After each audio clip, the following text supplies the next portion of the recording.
What's going on, everybody? I don't think we're live on Instagram just yet because of how things work, so bear with me just a second here, and I'm going to Alright. make us go live on those platforms, and then that way everything's live everywhere. Cool. Yeah. I think that's happening. What's going on, John? Welcome back, man. Yeah, it's a Monday. That's It's a what it Monday? is. It's a Monday. Yeah, I'm Wonderful.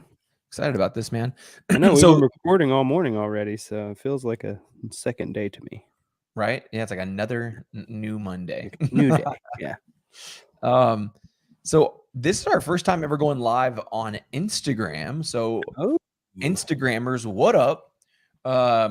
If you are watching this for the first time and you have no idea what is happening, my name is Andrew Brockenbush. If you're following me on Instagram, you probably know that. I'm the CEO of Beefy Marketing. This is my good friend, John Fritching. Howdy, guys. John is our executive podcast producer here at Beefy. His job is to not only produce internal podcast and video content for Beefy, but he also helps serve our clients in that same capacity. He helps them produce their shows, and so it's a lot of fun. So Yeah. this week we are doing another AMA, marketing AMA. If you don't know what an AMA stands for, it means ask me anything. That is what we're doing here. And we're doing those every Monday. We haven't decided on an exact time yet. We wanted to try 11 o'clock today, kind of see what kind of response we got. Welcome to the people coming back. Thank you for being here again with us. Last week went really, really good. We were in the room for a little over an hour. We got kind of in the weeds on podcasting. That seemed to be the hot topic last week. We talked about some camera gear, and that was really cool. And then a topic that kind of got brought up at the very end of our call was specifically around SEO. So as questions start to trickle in today, my main thing I want to talk about is SEO, if that's cool with you, John. Yeah. And we'll cover SEO. We'll be watching for people's questions. Travis, Brent, Justin, welcome to the Instagram Live. Molly, welcome to the Instagram Live. Glad to have you guys all here hanging out with us. I'm going to figure out how next time maybe we can make the video vertical on Instagram. I'm noticing that today our video is like a 16:9. stacked. Yeah, and I think there's a couple of things. I'm going to try this, John. I'm going to change our layout real quick. Oh, there we go. I like that better. Tighten that up. I am going to hide the logo on top of our faces and really just make sure that we're taking up as much space as we possibly can so that at the very least Instagram can see us as big as possible. Yeah. I mean, that's what they wanted, was to see my face. Look at my noggin. Huge. Right? So anyways, today's topic is SEO. So without further ado, as we're waiting for questions to come in, I'm going to just kind of get straight into it. So the question that I should answer first is the question I ended last week's: what in the hell is SEO? Right? Yeah. SEO is search engine optimization. Typically what that means in most local business terms, and the people that call us and ask us about SEO are saying, how can I rank higher on Google for a specific keyword? So if I'm a plumber in Tomball, Texas, I want so that when someone Googles plumbers in Tomball, Texas, that I am one of the top results, if not the first result that shows up. And I want to talk about kind of the importance of that. I want to talk about some of the things that you can do in your business to improve your SEO rankings. But the number one thing there is the person that's in the number one spot on Google for any particular keyword usually gets about 80% of the traffic for that keyword. Yeah. So simple math, if we had 100 visitors searching plumbers in Tomball, and if you were in the number one spot, then likely the number one person is going to get roughly 80 search hits to their website, right? Now, those numbers are a little skewed in the sense that, you're going to have people that maybe that's not exactly what they were looking for, whatever the case may be. But in large, those metrics are pretty accurate. So it really, really is important to rank higher on Google. Now, the first thing I want to talk about is kind of some of the misconceptions, some of the things that maybe historically worked on Google that do not work on Google anymore. And it's one of the biggest challenges I think marketing agencies face whenever they're working with a client or a prospect on SEO. A lot of times back in the day, SEO was, I mean, don't get me wrong, I'm sure there was way more to it back in the day as well, but a lot of what would happen with SEO was like highly associated with your website. Did your website have all the right keywords, the right meta tags, the right meta descriptions? There was this, like, back in the day, this art of like keyword stuffing, meaning you just put like a lot of keywords that you wanted to rank for on a specific page. Sometimes you would hide them. John, you know what I'm talking about. Eggs. You just be hiding tags in the back end of the website just so that Google would know what you do. Well, over the years, as more and more websites came online and more the algorithm started to change, Google started to crack down on that, and that is actually now considered I guess like a black practice. Yeah. practice. You can actually be penalized from Google and all the other search engines for doing that kind of behavior. And so a lot of times when we build a website for a client, they'll say, well, what about SEO? It's like, absolutely, your website is SEO optimized, but there's a big difference between SEO optimization and true SEO as it pertains to a service or as it pertains to a art or whatever you want to call it, right? Right. I like art. I think it is an art. SEO is an art, right? to it. Yeah. It's not as simple as just like, hey, we built this beautiful website and we put a bunch of keywords in the back end and yep, you have SEO now. It's like, now we're number one on Google, right? There's a lot more to it. A lot more like pretty time involved stuff. Things that I'm going to get into, such as content, such as backlinks, such as reputation management. So that's what we're going to do. So as I'm talking today, one, it's a marketing AMA, which means that your questions don't have to be related to SEO. If you have a question that's non-SEO related, please drop it in the comments. I've got multiple windows up in front of me. So if you're on Instagram, feel free to leave your comments. It might be take me a second here, but I'll get back with you. Again, Tomball Farmers Market. Thanks for joining. Got your 6. Arnie, thanks for joining. Becky, thanks for joining. Everybody who's watching us today on live, I really appreciate you guys being here. Again, if you don't have any SEO questions and there's something unrelated that you have a question about, whether it's sales or podcasting or, I mean, it doesn't matter. If you have a question that is anywhere in the vein of marketing, drop it. We will answer it. But in the meantime, to keep the flow of this conversation going, I am going to be jumping into SEO. So the first thing I want to talk about with SEO is the importance of Google My Business or GMB listings. It is really, really important to leverage this. And the number one reason is it is free, right, John? Yes, absolutely. Yeah, you got to utilize those free assets, right? If you're not, you're losing out or wasting money, you know? Yeah, exactly. You're spending money to try out marketing. Free is awesome, right? Yeah, exactly. And it lets you control how you show up online. And we think about the fact that Google is still the largest search engine, like in large, like they're massively the largest. And so when we think about that, it's like, why would we not leverage their tools that they've put in place that are going to help you? Including search and maps and the information that people find, such as your phone number and ways that they can get a hold of you, call to action buttons, all of that fun stuff. So the first thing you want to do there is claim and verify. All you have to do is head over to the GMB website. You can literally Google My Business. Google your business. And right there at the top, it will give you the option to claim it. And then they will actually either send you a text, call you, and in some cases, they'll send you a postcard in order to verify that that is in fact your business. Occasionally, if there's multiple businesses that share the same address, they might ask you for some further verification, such as taking a photo in front of the business. It seems like they're kind of cracking down on companies that are not actually brick and mortar locations. They really want to focus in on those local businesses. There's some when you're talking about maps, that makes the most sense because you need places that people can go to, right? Yeah, and in order for Google to have a good user experience, that means that their information has to be accurate, right? Right. Yeah. So it's really important that we take care of that. So Ernie said he's got some more questions about how I can push his website to get more sales. So Ernie, thanks for hopping in there with your question. Yeah, absolutely. We're gonna talk a lot about that. So again, GMB is a great place to start. Make sure you fill out every section of your GMB profile. That includes your business hours, your description, your services. This is going to help Google understand and correctly list your business so that as people are searching for those keywords and those key tags, you're going to show up for that specific thing. The other thing you're going to do is use high quality images and videos. If you've got a nice 3D tour, upload all of that because that just makes your business that much more dynamic. Dynamic. Yeah. Exactly. So that's going to be the number one thing. The second thing is going to be local keywords. So talking about keywords, this is one that when people think SEO, I think everybody thinks keywords. The first thing you need to do is use a tool like Google Keyword Planner. One of my favorite SEO tools is a tool called Uber Suggest. That's a good one. Incredible tool. There's free and paid versions of this tool. And this is where you're going to start researching the local search terms that are relevant to your business. And I want to kind of emphasize this because I think that a lot of people spend a lot of money and waste a lot of time on what I would consider vanity keywords. meaning Yes. that it's a keyword that sounds really good. Like I want to rank for best website guy in Houston, Texas. Right. But guess what? That's not how Nobody people looks talk. up that keyword, right? Yeah. Like nobody, like no one is actually searching for that keyword. And if that keyword has no search volume, then what is it actually doing to the bottom line? It's vanity. Sure, I can tell people, yeah, just Google best web guy in Houston and I'm going to show up. It's going to be my face. And sure, there might be some leverage to that, right?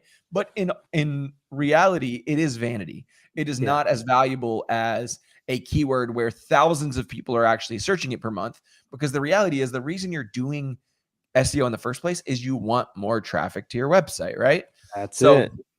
it will be really important that you use those tools to find those keywords. You can also optimize for local phrases. So you can include phrases like near me, or you can include your city name in the titles, your meta descriptions, your content.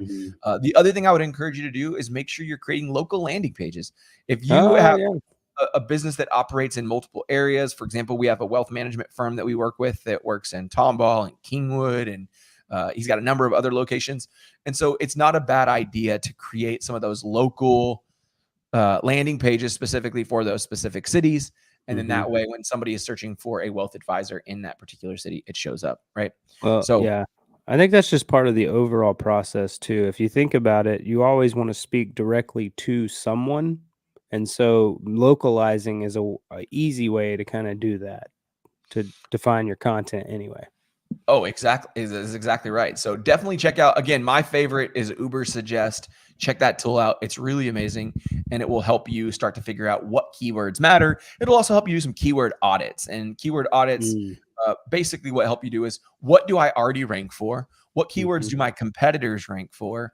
Which keywords do I actually think I should be ranking for, right? Again, what keywords have volume to them? People are actually searching them and looking them up, because if I'm getting number one on Google for a keyword that no one looks up, it didn't impact the bottom line. It Yeah, it did not doesn't affect matter. my revenue. To Ernie's point, Ernie mentioned that, he's trying to learn how he can push his website to create more sales, right? And if he wants to create more sales, then he has to find keywords SEO. that people are actually searching, and not just a keyword that is generalized or so specific that no one is looking Right. it up at all.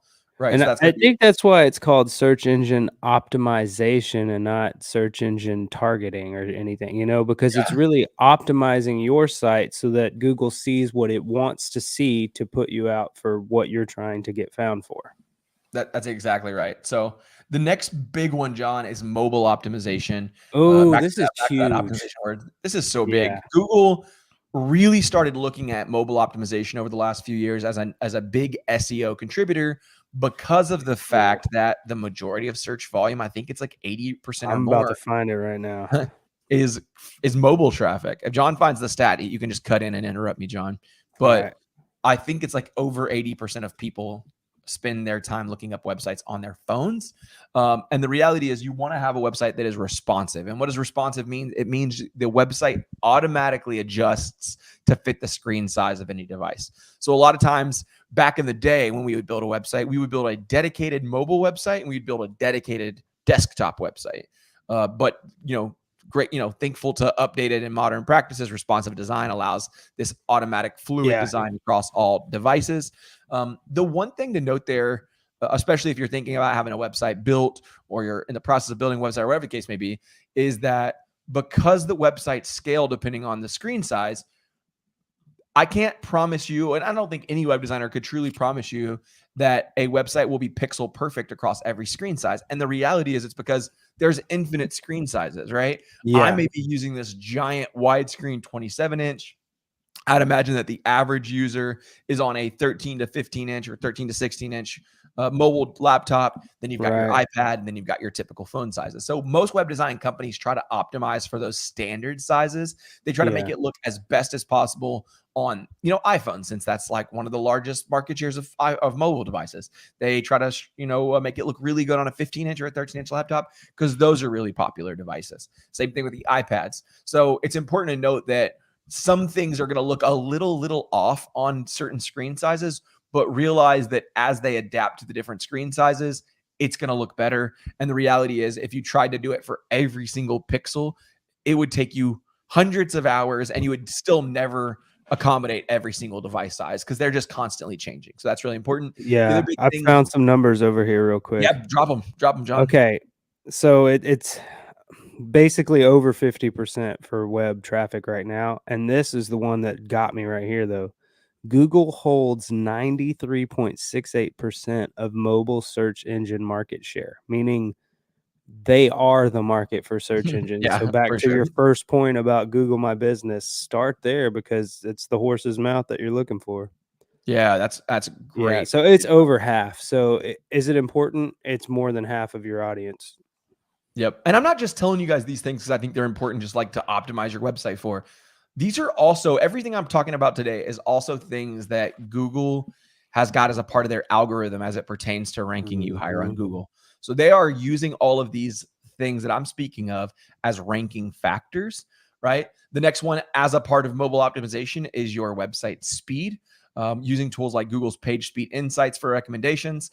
Again, tools like that are incredible. Don't trust them as a Bible because they are using generalized metrics to try to, Right.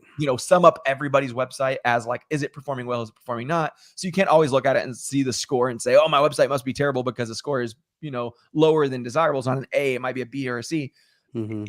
Honestly, the realities are so many websites out there. It's Right. hard to be always perfect in A, and there's every website works a little different. But I would say strive to try to get a high score on those tools.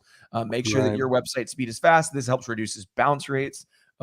Bounce rates is one of my favorite marketing terminologies of all Oh, time yeah. because Bounce. I don't know why, but people that go to your website and get there and don't find what they need, they bounce immediately. That is a Mhm. bounce rate. The higher the bounce rate, the worse Google kind of looks at you because Google says, wow, these people that are going to your website aren't finding what they need. So why am I going to Mhm. rank them higher than the guy whose bounce rate is super, super low? And every time somebody hits their site, they spend quite a bit of time on that website, right? So Mhm.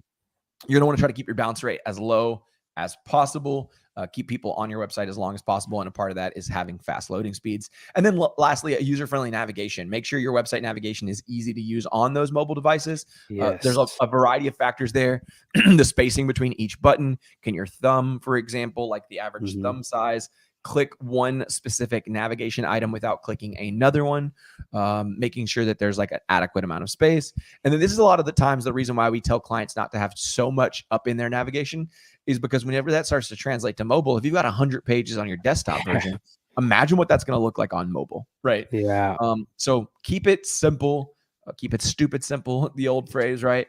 To make sure Even that it's simpler nice. than that than you're thinking right now. Simplify it one more Yeah, time, whatever you and think it now is you're there. supposed to be, simplify it even more. Yeah, go one more level.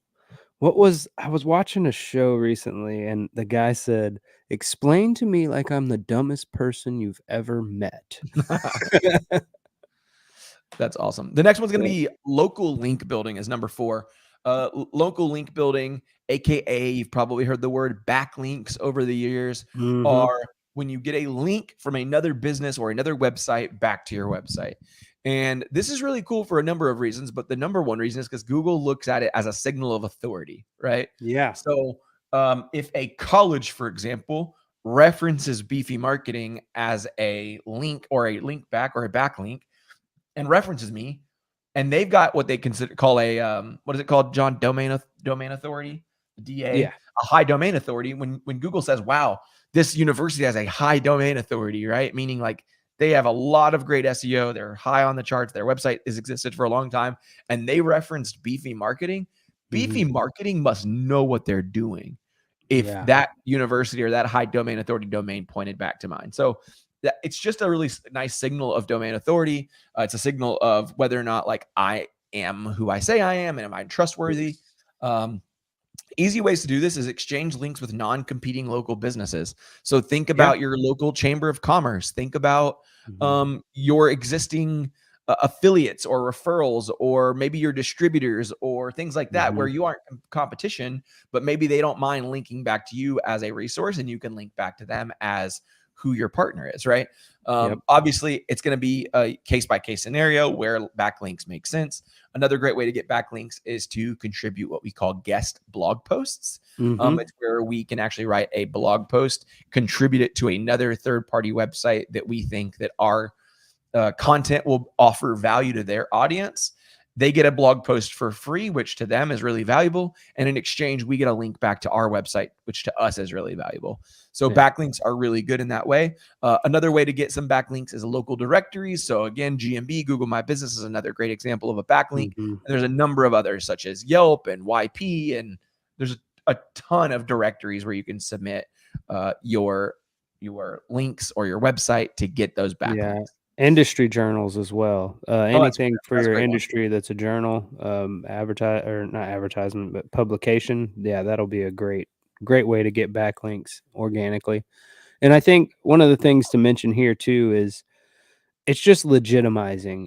It's showing that you are real, you're actual people, you're in the world, and this is where in the world you are. And so the more that you can make connections that are real world and digital, that's really going to help that SEO as well, help that overall look. Yeah, absolutely. There's so many great places to get those backlinks from. It's not hard. It should be one of the easiest things as a business you can do for SEO, in my opinion. It just takes asking, right? Like anything else, which if you're a successful business owner, you realize that most of business is asking and getting rejected, and it's okay. But you have to do it regardless. Another great way to get backlinks, just as like an added tip here, would be like sponsoring or participating in community events, right? You sponsor an event, you get a link. You sponsor a golf tournament, you get a link, those kind of things. So a lot of great ways there.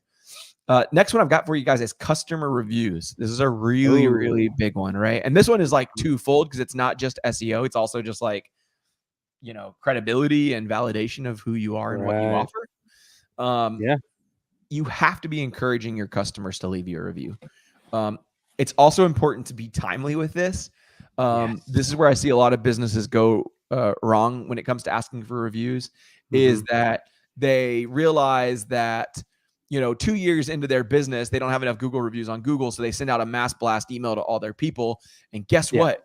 What they didn't realize was they pissed off 3 of these people over the last year or whatever. Right. And they didn't realize they did that. Maybe it was like indirectly or whatever the case may be. And then what happens is they get 3 Google reviews that are bad and 1 Google review that's good. And guess what? They tanked their scores instead of helping their scores. So being timely about asking for Google reviews at the right time when a customer is happy, when maybe your customer's already said, man, things are going so well, we love you. That's a great opportunity to say, hey, do me a favor then. Would you mind just copying and pasting that and saying that same thing on my Google page? That would really help me make an impact in the business. And then I think part of that too is putting systems in place to help you with that can really make all the difference. One, to automate some of those review requests. 2, so that instead of that one time when you ask them and then they forgot to do it when they said that they were going to, you've got some type of automated reminder in place to kind of nudge them to do that for you. That's going to be really important. The other importance of the timeliness of asking for reviews, especially as it pertains to the SEO conversation we're having right now, is that Google does not look just at the number of Google reviews you have.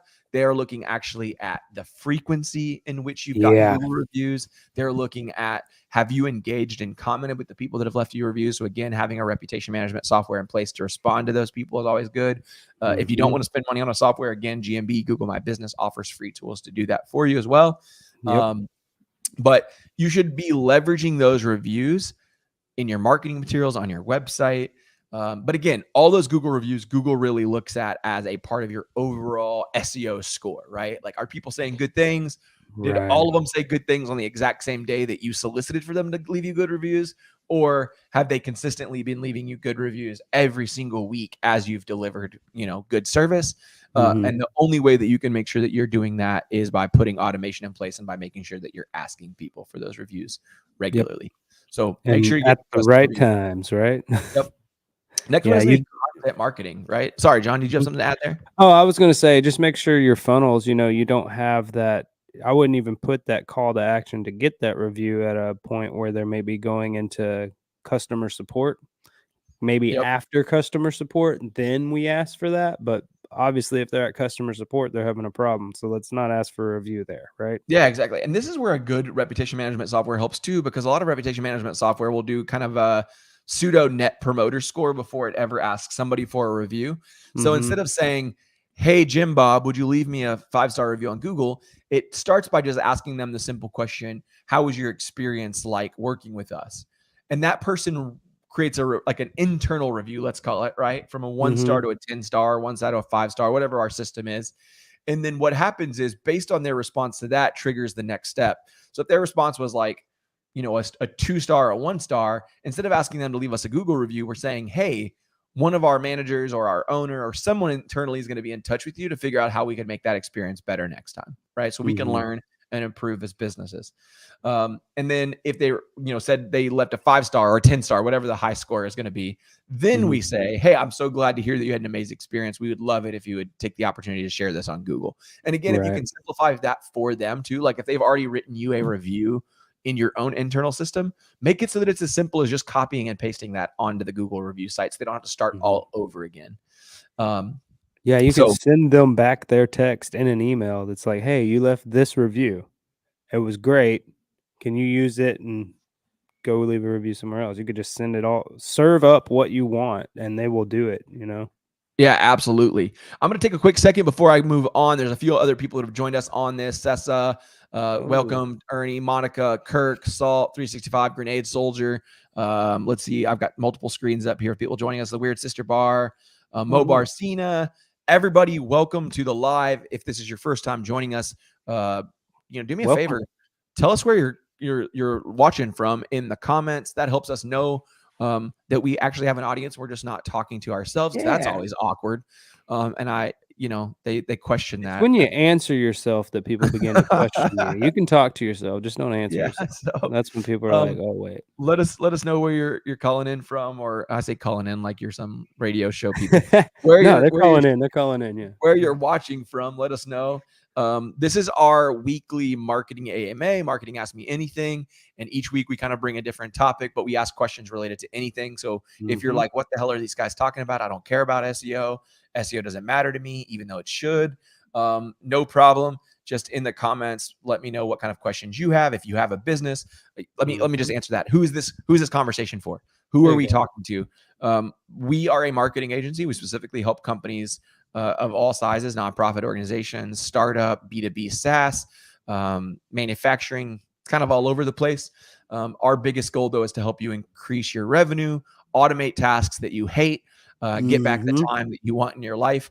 So if you have any questions related to any of those things, marketing or sales, you can drop them in our comments. We're on Instagram, we're on Facebook, we're YouTube. I think pretty much anywhere that you can stream something, we are streaming right now. There.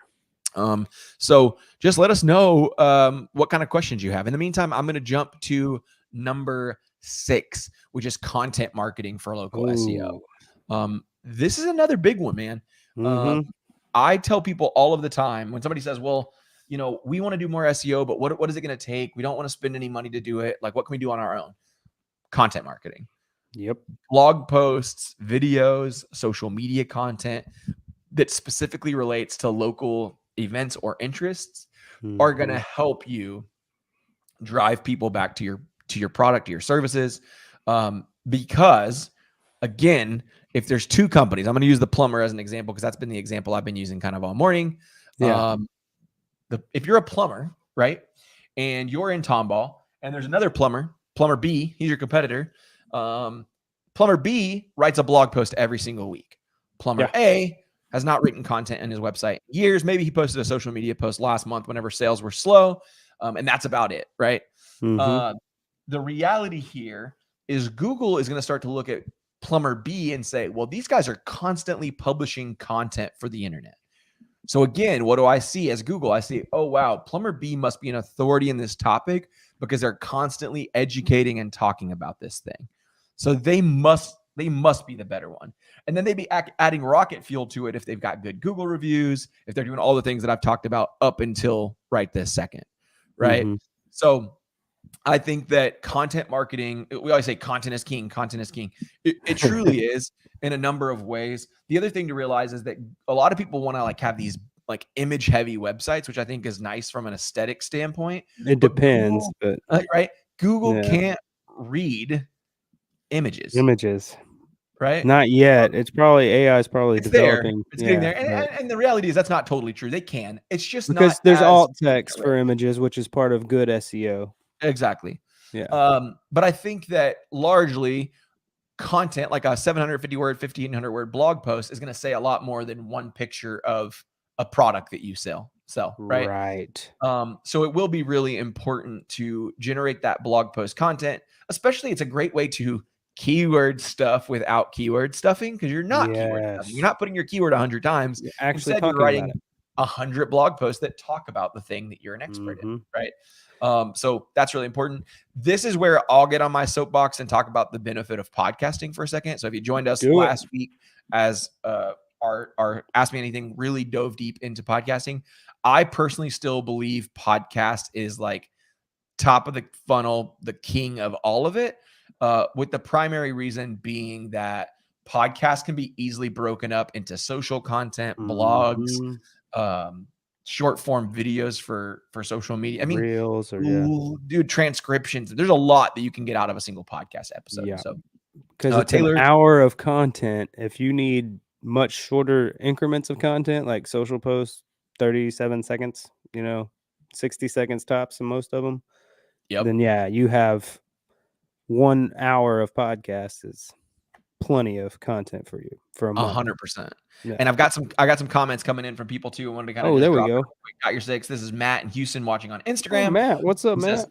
for a website, it is important to have a different category for each style of product. For example, men's, women's, kids, Hmm. etc. Which is a really good point. It again is telling Google, which I think one of the topics I'm about to get to on this is going to really kind of speak to that. Yeah. But great point. Taylor, welcome to the stream. Kara, I see you just joined the stream. Welcome to the stream. Cruise Custom Flags, you joined. Welcome to the stream. Woo. Kayla, it is good to see you hanging out. And she actually said educational posts and relatable, aka getting to know the owner as a person, is what attracts me to companies. Hmm. So a lot of really good, valuable information coming from them. And I think that this all kind of ties hand in hand into creating that like local, content and just that, more relatable stuff. I mean, again, sharing stories or case Niche. studies about your customers or how your business contributes to the community. Or one Mhm. of the things that I think there's a company called, oh, it's going to escape me. There's this company in Houston that always features local companies, and I cannot think of their name of it. Kayla probably has seen it before, and she's going to drop it in the comments. I know she is. It's like Voyage Houston. Voyage Houston. Oh, It yeah. came. Voyage Houston always does these really cool like local business features and local business highlights. One, that's a Mhm. great thing for me. It builds credibility and authority. It's a Right. backlink, but it also makes that more of a relatable company because they're learning about my story and not just the services that we have to offer. Mhm. A couple things here coming in again. Ernie says, I do inspirational videos on social media. What do you think on video length? 30 seconds or less than a minute. I heard something recently, Ernie, that said there's no such thing as long content that's too long, just content that sucks or does not suck. Yep.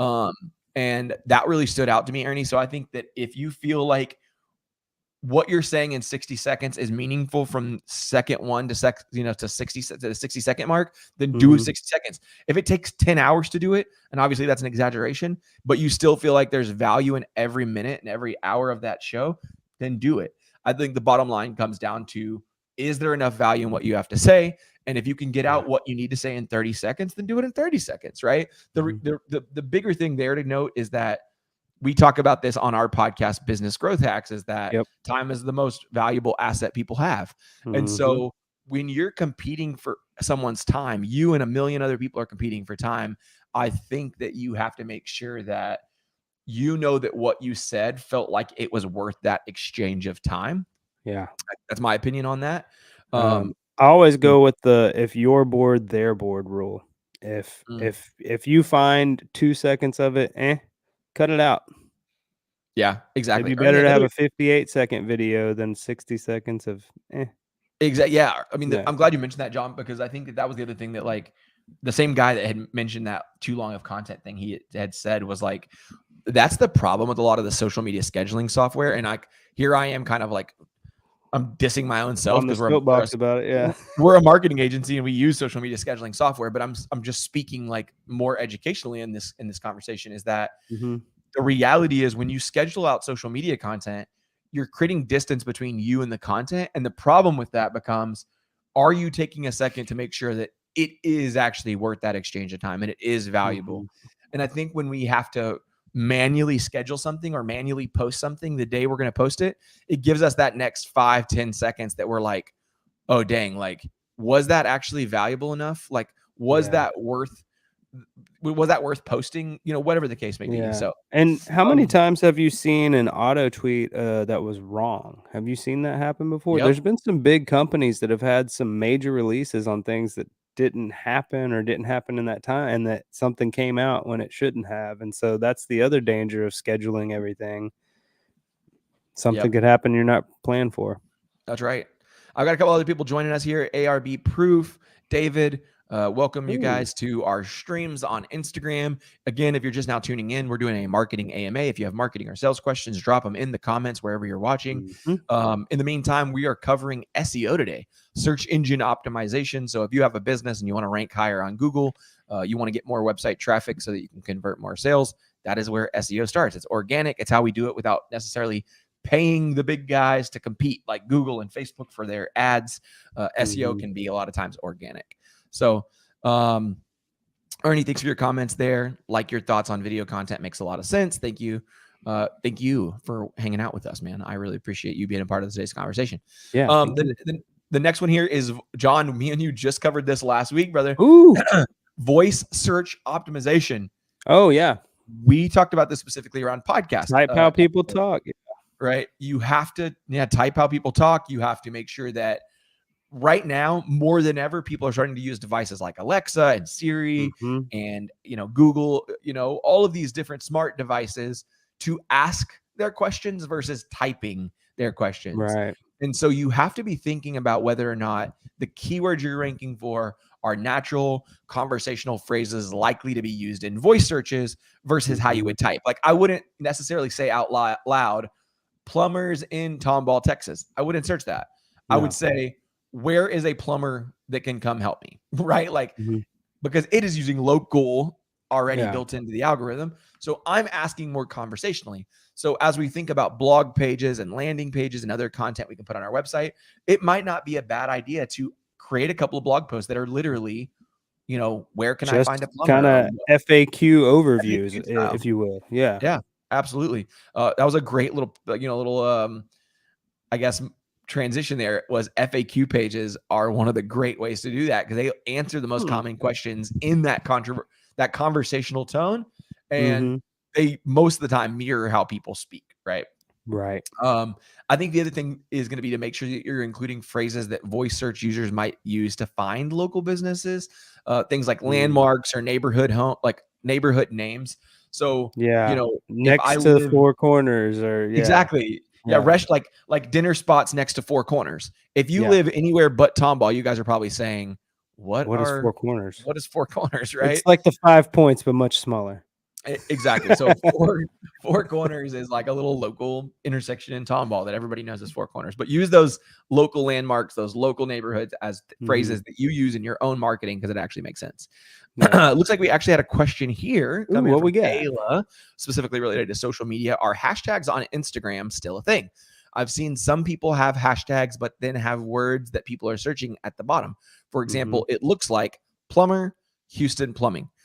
Yes, I personally believe that hashtags are still a thing. I think Mhm. that the thing we have to really be careful about with hashtags is one, we're not adding so many hashtags that the algorithm is confused about who to show the post to. I think a Yeah. lot of times, just like SEO, we do like this keyword stuffing game where it's like, Overload if we put all the keywords, maybe one of those keywords will, will take stick. off and stick. And it's Mhm. like, honestly, you're doing the same problem that with SEO. You're putting all the keywords. Mhm. Google doesn't know what you actually should be ranking for. I think Right. I'm making random plus symbols come up on my You maybe not. it's I the don't know. thumbs up thing, it's a new deal. Okay, If good. you I don't know do if a it's me or thumbs not. up, it'll, If like, it's me or throw a it could be the people. It could be the people. If it's the people that you're watching right now, give me a bunch of thumbs right now to see if it's me doing the thumbs up or if it's you guys giving me the thumbs up. Let's see. I got my hands down. Nobody's gonna give me a thumbs up. It's gonna be like, you suck. I'm not giving you a thumbs up. I Either also that or realized they're there's messing probably with at you least real hard there's right probably now. also like a 5 to 10 second delay. So I probably whatever I'm Probably talking need to about is wait a gonna like little bit longer, yeah. flood in a few seconds. But um I again ADHD moment squirrel. Sure. Hashtags I do Back still on. believe are super relevant. Again, another way you can leverage hashtags is one, make sure you're only focusing on the hashtags that you think truly are going to resonate with the audience that you want your video to show to. You Yes. can take hashtags and put all of them like large and then make them really, really teeny tiny and hide them somewhere on your actual reel or your slide so that they are not visible, so it doesn't distract from the content. One of the things that I recently learned, Kayla, specifically was a lot of times people like using those For You type hashtags on TikTok. And the Yeah, this problem is is good. Listen Google up. shows your type of content to the For You page maybe. But then what happens when the 30 people that happen to see your For You page in that second, none of them related to the content you were putting out? Well, guess what? That first 30 seconds or 30 minutes or whatever really dictated the rest of the path that the video was going to take with the algorithm, because Google or TikTok or Facebook or Instagram, whatever the platform is going to literally say, well, that must have not been good enough to keep people engaged, so let's not serve Bottom of the that barrel. up, right? I'm not even going to show that to people. So make sure that you are being really intentional about Kara, is my microphone still bad? Sorry. Our moderator, No, you're good Kara, now. from my team said, is your microphone, it's your microphone hand. Oh, I thought I was like blocking my microphone. No, she was saying it's my microphone hand that's causing That is doing the thumbs up. the thumbs I up got thing. Got it. So Yeah, there goes. anyways, be really careful with your hashtags. Again, be very specific and intentional. Don't just use generic ones, because your content might not get served to the right people. Right. It's the same reason why even the amount, like the types of followers you have, also matter. I talked about this, I think last time, was like when you've got like your mom, posting stuff or liking your content the most, like that's very nice, and I appreciate all that support. But at the same time, the challenge becomes, the algorithm starts to think, oh, that's the kind of person that likes your content. But then when it serves it up to those kind of people, come to find out, just your mom likes your content. Not everybody's mom likes your content. So it really is important to make sure that you're engaging with the right kind of people. You have the right kind of followers. You want to make sure you're just there's another side of that coin too. Let's say you do go viral with the post, but it's not in niche. It's not on vein with your brand. You could burn your brand overnight with a viral post in the wrong thing. So exactly. I mean, you see that happen all the time to creators, where they have something like that go viral, and then their exact next post like just tanks. And it's like, well, why? Well, it's because you didn't have a built-up audience of people who were interested in that thing at all. Yeah. You got 15 minutes of fame, not actual increase in your business, right? Exactly. You weren't actually building anything. It's those vanity metrics that we talk about so often. Yep. Next thing for you guys, number 8 is local SEO analytics. One of the things that I talk to clients about all the time, and it bothers the mess out of me when I find out that they don't have any idea of, is how many people do you get to your website? What keywords do you rank for already? Do you have a high bounce rate? Do you have a low bounce rate? And they're like, I have no idea. If you're not using free tools like Google Analytics, then it's hard to know what's working and what's not working if you have no baseline of performance, right? Well, yeah, if you're not measuring at all, you can't even measure your growth because you don't even know where you're at. Yeah, exactly. So it's really important to hop on Google Analytics. It's free. You install the pixel to your website. It starts to look at all that stuff. I'll give you a good example of why Google Analytics is important too. We have a client who's an academic coaching client, and they wrote a blog post specifically about how long the average school day should be. I think we've talked about this before, right, John? Yeah, this is exactly what we're talking about. Yep. And they ended up getting thousands and thousands of visits to their website for this keyword, but the bounce rate on that page was exponentially high. And we were like, why is it so high? Well, we went and looked at the audience for this keyword and realized that they were all pretty much kids. It was like 18 and younger were the people searching that specific keyword. Well, guess what? They wanted to know so they could tell their mom, see, I shouldn't be in class for more than 4 hours a day. This is dumb, Yeah. But it didn't do anything to actually impact their business in a positive way to actually help move the needle or sell the product or service that they were offering, because it was the wrong audience looking. It's why knowing your traffic, knowing your analytics, knowing what keywords you're ranking is so important. You can also use Google Search Console, another free tool that helps you monitor how the site appears in search results and specifically which queries are driving traffic. So what keywords, what questions, what phrases are actually impacting search volume to your website. Just taking a quick second to say what's up to some of the new people that joined us. Busy Baker, welcome to the show. Cruise Custom Flags, I think he left and then came back. LAU Fox 6212, welcome to the stream. Again, Marketing AMA, specifically talking about SEO. If you have a business or you work for a company and you think that they suck at internet stuff or suck at marketing stuff, hey, I have no problem with that. It's okay. We all have to learn, and we have to learn from somebody. And that's what we're here for. We don't know everything. We're constantly learning. It's why we do these podcasts. It's why we bring on experts and we interview them so that they can teach us things and so that we can change our way of thinking. And we take that information and bring it to you guys right here. Every single week on Mondays. We're doing this around 11. We're going to play with that time, try 11 o'clock, 1 o'clock. We're going to see what sticks. Love to hear from you guys on that. But if you have questions, let us know. In the meantime, I'm going to move on to number 9. NAP consistency. You need to regularly check all your listings and your social profiles to make sure that there is consistency among all of your different platforms. One of the big things that companies struggle with here is that they might have a profile on Google and a profile on Yelp and a profile on Yahoo and a profile blah blah blah blah, all these different directories, right? The problem is, what happens when your address is your old office address on Apple Maps and it's right on Waze or Google Maps, and then all of a sudden that person that came to your office for a 10 o'clock appointment went to your old office building because they used an old map listing. It is important that you're making sure that you are keeping all of those local listing information up to date, all of your address, your phone number, the company name itself, all of that. Again, business name, address, phone number, stick to it across all platforms. Make sure you're using the same thing. With the only exception, in my opinion, is if you're using specific call tracking numbers. Maybe you have call tracking numbers specifically to a specific platform, specifically so you can kind of track results in that platform and you want to know if it's working or not working. That would be the only time, in my opinion, you could use a different phone number. But again, make sure that your name, address, and phone number are up to date and consistent across all the platforms if possible. And number 10, the last one for the conversation before I just open it up before we wrap up, is make sure to use schema markup. So this kind of goes back to what Matt brought up earlier about having different categories for each of your product types. So schema is what helps Google understand what type of content is on a specific page. Right. And what's really cool about this is there's all types of different schemas, such as a local business schema or an event schema or a blog post schema or a menu, like a restaurant menu schema. And these are basically, I guess, rich data that tells Google or other search engines a little bit more about that page versus just like there's text on a page and there's a number on a page. It's like, no, this is actually the business hours of operation. It's kind of like a summary of the page for Google, or exactly. And in a specific category, right? So if this is an event schema, for example, if you're a business that does a lot of events, it helps Google know, oh, those are events. So we can aggregate that data and put it onto our event section of Google, right? So it helps them leverage your content and your information better when you're able to leverage schema markup. So if you've got the ability to use schema on your web pages, I would definitely encourage you to do that. There's some incredible plugins that are complimentary or free for WordPress if you're using WordPress for your website.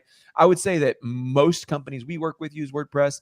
There's other platforms such as Duda and Wix and Squarespace. And I think a lot of those platforms offer some level of I think schema. everybody, kind of has something at this point. Yeah, absolutely. So again, a couple new people jumping in here. The Golden Knob Boutique, welcome. Night Lab 2.0, Tiff, welcome. Sid, welcome. Everybody hanging out with us, thank you so much for joining.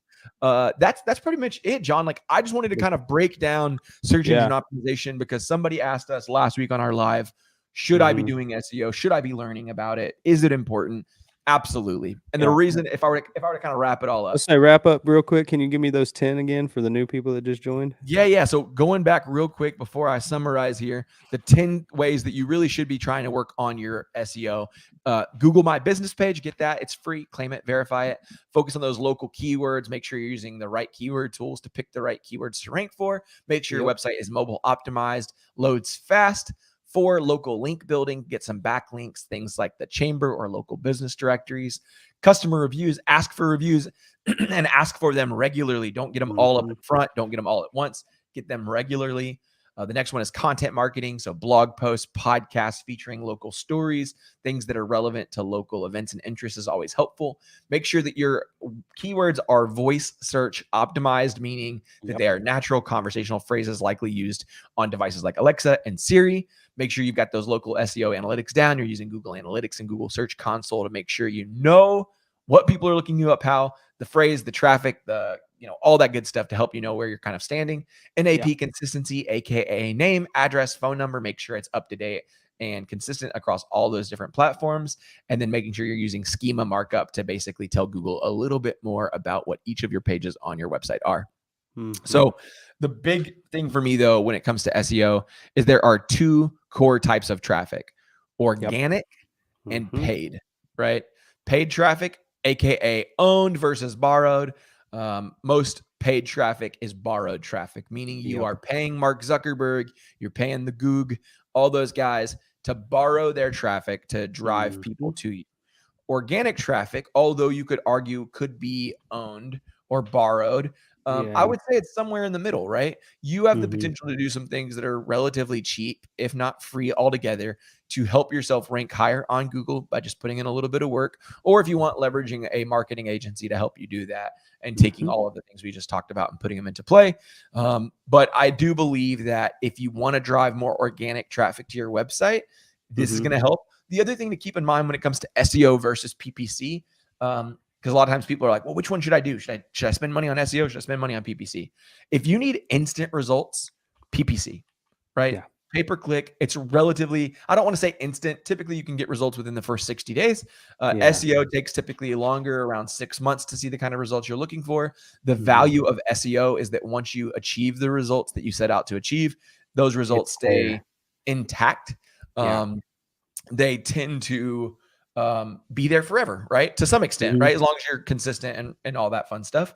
And then I think that paid, on the other hand, when I personally do a Google search and I see like sponsored, and then right under that is the first 3 organic, I'm likely going to go with the organic result because I feel like they're not paying to tell me that they're the best person, right? I will say this too, in addition to what you're saying right now, if there is a paid spot and then an organic spot of the same company, I'm clicking on them every time because they got the money for advertising and they got the organic. So exactly. It's like, dang, like exactly. Clearly they're successful. They're paying for it and they've hit the top spot. So a couple, again, some new faces. We've got Jara, excuse me if I say her name wrong, Jaraba, Jose 445. We've got Alex. And then we've got a question here. So I'm going to shut up. You guys heard my take on SEO for the day. I hope I taught you something you didn't know. And now I'm just kind of opening it up for questions for the last 5 minutes here. So Ernie says, in the future, will you guys offer one-on-one consulting? Ernie, thanks so much, man, for bringing that question. Actually, one of our big goals in 2024 is to start offering business coaching as well as fractional CMO services. So if you're a company that is looking for more one-on-one strategic advice, you might not necessarily need someone to do the marketing work for you, but you want them to tell you, essentially tell you what you should be doing or advise you and be a strategic advisor, then absolutely we're offering that. Other questions? Bring them on. Kara, if you're still there moderating somewhere in the background, if you've seen any questions pop through as we've gone that I've missed, if you want to bring them up. It looks like we've got 5 people hanging out on one Instagram. We've got some people hanging out on Facebook. We've got a few more hanging out on another Instagram. So if you're still hanging out with us and you have any questions, please drop them. If not, I can go back to your plumber A, plumber B scenario for a minute. Yeah, please, while we're waiting for questions to pop through. All right. So if you're new to the feed or didn't hear what I'm talking about, Andrew was making an example of plumber A and plumber B and how the different companies rank. And I was thinking on one, even if you have a more experienced plumber, let's say plumber A has been doing it for 50 years, right? And plumber B is new to the game and he's just got a better website. It's basically plumber B doesn't have the experience of plumber A, but he could go get that experience and be a better business altogether. Do you kind of see where I'm going with this? Yeah. You can take the other's experience and you can run forward and you could exchange experience with plumber A. If you're plumber B, you could go to plumber A to get experience and give him knowledge and website sales, or you two could even merge that whole thing together and move forward together with the website and the knowledge. And so that was just an angle that I was thinking of while you were talking about that earlier that I kind of wanted to bring up. It's not always so rigid as do this or that. Sometimes there's a lot more options than we see. Oh yeah, 100%. I think there's opportunity for collaboration. I think there's an opportunity for, purely experience alone. Like if you're good at marketing, you don't necessarily have to be the best or the most experienced or have the longest track record to necessarily be the first choice, right? Yep. So we think about companies like, like I'll just use again, like we'll use a plumber's example. If there's two plumbers, one's been around for a decade and one's been around for 2 years. Obviously, the guy that's been around a decade most likely knows more than the guy that's been around for 2 years. But if the guy that's been around for 2 years is leveraging the things that we're talking about, if they're finding ways to improve the number of Google reviews they're getting, if they're writing blog posts that educate their customers, there's a big opportunity for the plumber B, the guy that's only been around for 2 years, to really, really kind of dominate that outrank market and run the market because the market's been looking for it. They're missing it, right? We know if we talk about kind of the 3 stages of a marketing funnel, top of the funnel, middle of the funnel, bottom of the funnel, a lot of the times people are kind of problem aware, and sometimes they're not even problem aware, right? Like, think a good example of that would be, I don't necessarily need a plumber unless there's like something goes wrong, like a pipe water spraying out of the wall, right? Water's coming out the wall. But if there's a plumber that I follow on social media, because this guy's always posting tips on like, hey, in this 2-minute video, I'm going to show you how to winterize your sprinkler system so that you can avoid costly repairs whenever this freeze happens. Well, guess what? When God forbid something does happen, I'm probably more likely to reach out to that guy because I'm like, man, that guy's been helping me for the last 5 years when I didn't need a plumber for free by being a value add, by being a resource. Well, and it's also kind of our brains work like Google, but it's who do we know, right? And so that person that we've been following will pop up as the first person that comes in our head that when we think of plumbers, plumber B, pops right up. And so that's just kind of how our brains work too. Adam Franzer, welcome to the Adam. What up, brother? Welcome. Dixie, welcome. So many people. I feel like everybody got here right at the end, so that tells me we might have to switch our time next week. Switch it to 1. We might be trying 12 or 1. And again, thanks everybody for coming and joining us. We are just now hitting about an hour. If you've missed it, you can watch it back. We talked all about SEO today. We answered some specific questions around social media. Who knows what our conversation is going to be about next week? But if you like what we're doing, let us know what questions you have. Make sure you come every week, questions in hand that you have about marketing or sales. Specifically, if you're looking to grow your business, we can probably help you out. And then, look, I got a question right here. I have my own company, and we export bananas to the U.S. Oh, wow. What advice can you give about marketing? Man, that's, first of all, love bananas, like John said. What advice can we give about marketing? I mean, the reality is for a company like you, it's a lot different, right? Like you've got to have deeper relationships with buyers here in the U.S. I think that a big part of that is going to be like relational marketing, one-on-one marketing. It's going to be like the diamond marketing too, where you just create awareness for wanting to eat bananas. 100%. Yeah. If you can create a, perceived value or perceived need that people want bananas like desperately, or maybe you create a really cool like recipe book that is like 100 ways you didn't know you could use bananas with desserts and snacks and all kind of fun stuff, and you just create that as like a way to create demand because recipes that use an entire bundle of bananas, so they have to buy a lot of bananas to make this stuff. Well, I think about these TikTok videos that I come across where it's like, these like recipes that I'm seeing a lot of right now. Like one of them I saw yesterday was like this rare mango ice cream that's like you have to buy it from overseas to get it. Well, they've created this by having all these influencers eat this rare ice cream. People are like, oh, well, I want to order it. Guess what? There's this huge now demand, right? Kind of probably can't even get it for it. And so I think that if you can kind of do the same thing in that space, you can do it. I think it also comes back down to sales though. This is more of a sales question, in my opinion, than a marketing question. I think so. And I think it's a lot about nurturing your relationships, having sales automation and sales sequences in place. Because I think that that's where a lot of sales companies go wrong is they'll call their buyer and check in on how things are going. And then they get busy with the next 4 or 5 things on their plate and they forget about that contact. And then they remember and follow up again like way further down the road. After they've already met someone After else. that person's met someone new, right? So you have to stay top of mind, stay in their inbox. If you're using SMS marketing, anything like that. But nurture sequences is going to be, there we go. I go bananas for you. Marketing catchy slogans from Ernie. I love that. I like it. I think that's the big thing, is nurturing these relationships, especially from the sales automation side, staying on top of mind, and then also leveraging other touch points beyond like the traditional like email and text. One of the things we do at Beefy that I will share, this will be like my hack of the day or my tech tool of the day, will be there's a software called Handwritten. Written is spelled WRYTTEN, and Handwritten will actually send out a handwritten card for you on your behalf. You basically just upload the script or you type in what you want the letter to say, and they actually have a whole warehouse of robots that will literally use pens to write it. So they literally look like they're handwritten, because they essentially are, with little robots with pens.